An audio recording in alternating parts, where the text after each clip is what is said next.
Hello and welcome to the evening news for today, Saturday, November 8, 2014. I'm Avinash Ramzan. Thanks for joining us. In the headlines, government officials say no confidence motion will stop everything. DPP giving due attention to Lal's alleged threats to Sitar. Canadians to help baby with brain defect. Mother of 4 killed in Mocha accident. And NDIA makes preparations for January rainy season. Now for the news in detail. We start off by telling you that in less than 2 days, the Alliance for Change is expected to table a no-confidence motion against the government of Guyana, but several government officials vented their concerns, noting that if the motion is passed, it will abruptly halt Guyana's development. More in this report. Government officials today issued a strong warning to the opposition that if it proceeds with a no-confidence motion, the development of Guyana will be in jeopardy.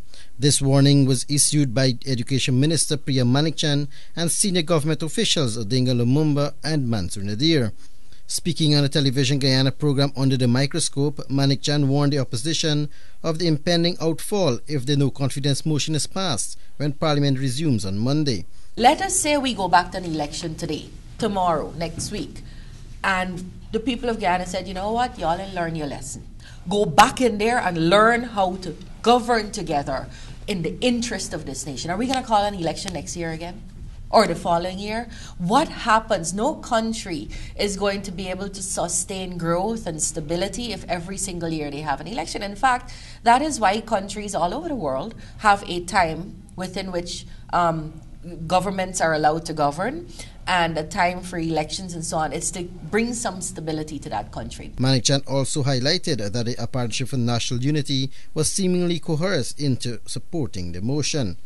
She pointed out to the fact that the party was pushing for local government elections and now has jumped on the AFC's bandwagon to ultimately halt Guyana's development at this stage. I'm disappointed in Mr. Granger, let me say that. Very, very disappointed.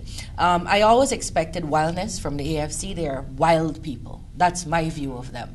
They are hungry for power, hungry for personal kudos, and so they will do wild things. They are the people Robert Corbyn, in my view, referred to as wild men. So they don't disappoint me. This is behavior I expected from them. But I did expect more from Granger and Brooknarine, more statesman-like behavior. And by that, I don't mean not quarreling or fighting with the PPP, but doing it in a constructive way that doesn't break up the whole country, break down Guyana, destroy all that we have come to as a young nation. Meanwhile, Nadir and Lumumba posited their views on the stance taken by the government over the pending no-confidence motion. You'll always prepare for the worst.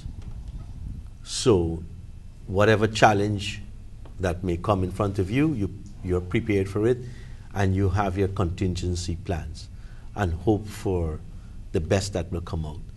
So I'm very hopeful that there will be more dialogue. It'll be great to get back to a sense of rationalism and be sitting in the committees to finish some good work that may have been done in the last few years in Parliament. We have no desire, neither the president, to hang on to power forever and deny the Guyanese people the right to select the next government or the future government. Whatever measures that we take or the president take is temporary measures. And Ms. Nadir said earlier, we anticipate that during that period of time, whatever the period of time may be, and whatever the period of time that is bounded by the Constitution, that as adults from both parties, or the three parties, we will continue our dialogue to bring sanity to this position, because the opposition position represents insanity. Bisham Mohammed, The Evening News. The Office of the Director of Public Prosecutions on Friday confirmed that it is still reviewing the file on the matter of the abusive language and threats allegedly made to Guyana Revenue Authority Commissioner General Curtis Sitar by Culture News publisher Glenn Lal. The details in this report. Communications Officer for the Director of Public Prosecution, Liz Rahaman, said that the file was being given due legal attention. The file was initially sent to the DPP chambers on October 14 and returned to Crime Chief Leslie James on October 15. Based on reports received, the DPP would have returned the file to the police requesting clarification on several aspects of the allegations.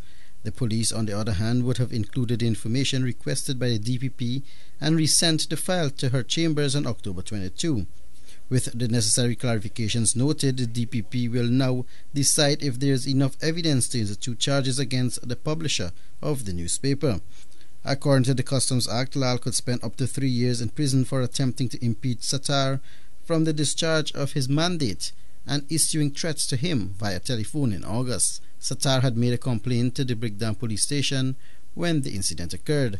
Up to last week, Sattar said that he was fearful for his life, given the recent revelation about Lal's involvement in the vigilante-style killing of an East Bank Demerara resident years ago. In this report, we'll hear that the National Drainage and Irrigation Authority, the NDIA, has commenced preparatory works ahead of the rainy season early next year. The National Drainage and Irrigation Authority has already commenced works throughout the country in preparation to tackle the heavy rainfalls that is expected in early January.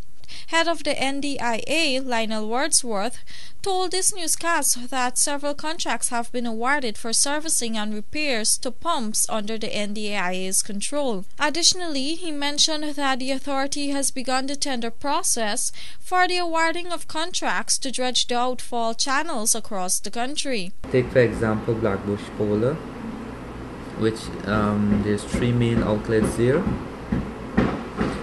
which at the beginning of the rainy season, like Blackbush, are the areas that rely on gravity drainage. Because we're somewhat still in a dry period, there isn't much water in the drainage system to operate these sluices and flush the channels, to keep them clean, that is. So there is a built-up of silt there. There's a lot of sediment deposit. Wordsworth pointed out that it is more economical to dredge the channels at the onset of the rainy season, noting that without adequate water in the system, the silt will build up and it will have to be redone. He continued, saying that the NDIA is doing work in the flood-prone regions. So we have 3 pontoons the NDIA operates, that's our equipment. That is being utilized in Region 2, Region 3, and within Region 4. For Region 6, we would normally award contracts to dredge outfall channels, and we have already gone past the procurement stage.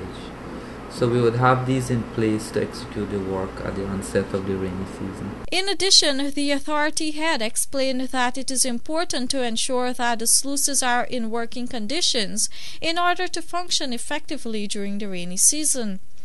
Wordsworth noted that the preparatory process is a combined effort among other agencies such as Gaisuku, the RDCs and the NDCs. Reporting for the Evening News, Fanu Manik-chan. President Donald Ramotar recently met with residents of Kaikan, a border community in Region 7, Kayuni Mazaruni, and familiarized himself with community matters. The head of state also discussed with residents of the Amerindian community ways and means of improving their district. The president was accompanied by Guyana Defence Force Chief of Staff Brigadier Mark Phillips and Acting Police Commissioner Silal Posod. The president and team addressed how to improve the relationship among the residents and members of the disciplined services stationed in the community. Kaikan has benefited from numerous government interventions such as a tractor, plow, chipper, solar panels, school feeding and uniform programs, and a better education and health facility. Residents will shortly be benefiting from the distribution of the government's $10,000 education grant. In the 2014 national budget, money was allocated for the upgrading of the water supply system in Kaikan. Meanwhile, President Ramotar also stopped briefly at a GDF base at Etirimban, which is close to the border with Venezuela. The Caribbean Children Foundation responded to the article, Baby Needs Help for Life-Saving Surgery, published in the Guyana Time on November 6, with alacrity to help save the baby Imani's life. More in this report. Days after publishing the heart-rending story about Imani Melvin, who was born with a rare brain defect, the Caribbean Children Foundation immediately contacted Guyana Times to furnish them with the baby's medical reports with the intention of forwarding same to the Sick Kids Toronto. Sick Kids is one of Canada's most research-intensive hospitals. The hospital is affiliated with the University of Toronto and is the largest center dedicated to improving children's health in the country. Little Melvin was born on October 28 with a rare brain defect, with portion of his brain protruding through a hole in his skull. Felicia Melvin, the baby's mother, told the Evening News that she was having difficulties accessing the records from the Georgetown Public Hospital, claiming victimization. She told this newscast that ever since she exposed the attitude of the medical institution to the public via television interviews, the officials are giving her a royal runaround. The sooner the baby's records are made available to the medical institution, the better it will be for Imani and his young mother. TCCF is a registered Canadian charity. Since it started in 2000, it has assisted a large number of Caribbean children to get the care that is needed. A mother of 4 has become the latest road fatality after she was struck down by a motor car on the Mocha East Bank Demerara Access Road on Friday evening. The woman has been identified as Carol Stevens Dawson, aged 44, of Barnwell North, Mocha Village, East Bank, Demerara.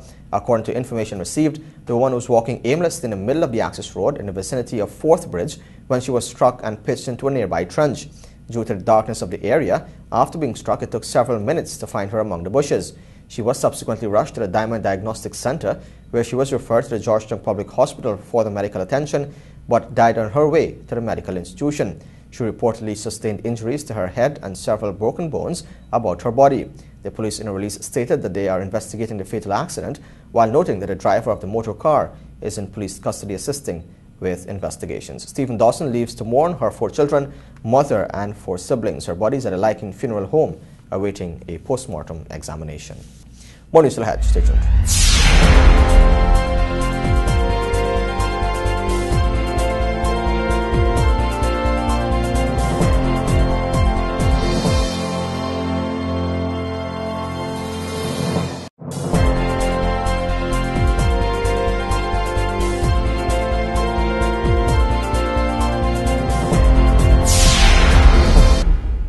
Welcome back. This is the Evening News.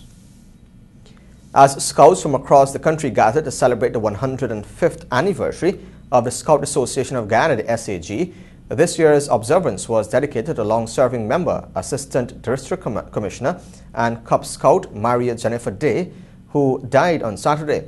The SAG President and Chief Scout Ramsey Ali said the passing of Day was a major loss to the association and to scouting across Guyana. He noted that her hands-on approach and dedication to the Scouts movement contributed significantly to its growth and development. Reflecting on her passing, SAG's Chief Commissioner Zaida Joquin said Day was not only a Scout but a sister, friend and mother. Day, she said, was very active in the movement and led contingents to a number of Caribbean Kirby events. She was a member of the association for well over a decade. More than 350 Scouts across the country participated in this year's anniversary observance. The GEMS Theatre productions are prepared and ready as their second edition of Expression kicks off tomorrow evening at the Theatre Guild. More in this report. Expression 2 is the second in a new series of creations staged by GEM Theatre Production that is set for Theatre Guild tomorrow evening at 1800 hours. It brings together seasoned performers and poetry readers along with the singers and dancers that is set to provide an evening for patrons to enjoy the various art forms of acting. Marking the performances come tomorrow evening are Randolph Critchlow, Kimberly Samuels, Sean Thompson, Sonia Yard, Mark Luke Edwards, and students of the National School of Theatre Arts, among many others. Students of the Borough School of Arts will also enhance the foyer with various pieces that will be on sale. Tickets for the event cost $1,000 and are available at Oasis Cafe and Theatre Guild. Bisha Mohammed, Evening News. Terry Anrud, a fisherman of Lot 505 Walton Hall, Essequibo Coast, was granted bail in the sum of $50,000 when he appeared at the Georgetown Magistrates Court charged with the possession of narcotics. The man who denied the allegation, which stated that on November 3 at Northwest District, he was caught smoking marijuana, appeared before Chief Magistrate Priyasin Ren Bihari. Anrud, who was legally unrepresented, but told the Chief Magistrate he has children to mind and begged her leniency and more so bail in a reasonable sum. There was no objection to bail by the police prosecutor Michael Grant. The matter was transferred to the Mabruma Magistrates Court for November 17. Hans Dominic Gaskin, jeweler and Alliance for Change member, has written, edited and published the novel titled Ashgabat Verdict. Gaskin says he has been working on the book for the last 10 years as he wanted a satisfying experience of having written a novel, particularly a suspense novel. He said he thoroughly enjoyed writing the masterpiece and was happy to release the book to the Guyanese populace. Dr. Paloma Mohammed, playwright and reviewer, did an overview of the novel and declared it to be a captivating read that was intriguing, filled with suspense and action-packed. Gaskin donated copies of his novel to the National Library, the University of Ghana and Moray House, where the book was launched. Now for a look at your bridge reports. The Demerara Harbour Bridge is expected to be closed from 5 hours 30 on Sunday, November 9 for a period of 1.5 hours, and the Berbice River Bridge is expected to be closed from 5 hours 50 on Sunday, November 9 for a period of 1.5 hours. Join us after the break for sports, sponsored by MacCorp. This is the Evening News.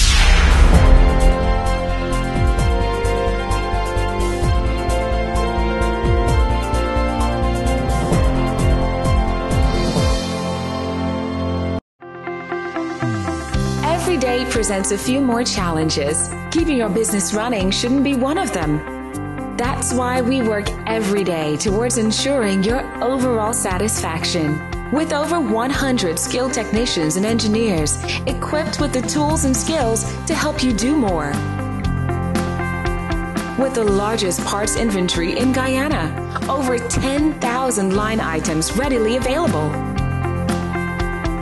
Driven by your success is not just a set of words to us. It is a code by which we live. That is why we are proud to say that we are Victory!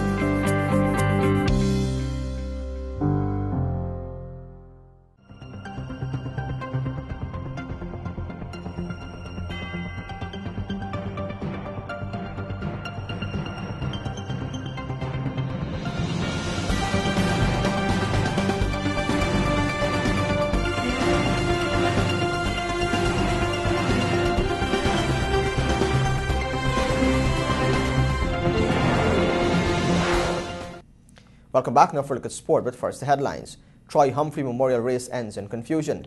St. Pius Stella Maris to contest Courts Pee-wee final, and Tradewind Tankers volleyball competition serves off. Of course, this podcast comes to the kind compliments of MacCorp. Every day presents a few more challenges. Keeping your business running shouldn't be one of them. That's why we work every day towards ensuring your overall satisfaction. With over 100 skilled technicians and engineers equipped with the tools and skills to help you do more. With the largest parts inventory in Guyana, over 10,000 line items readily available. Driven by your success is not just a set of words to us. It is a code by which we live. That is why we are proud to say that we are Victory!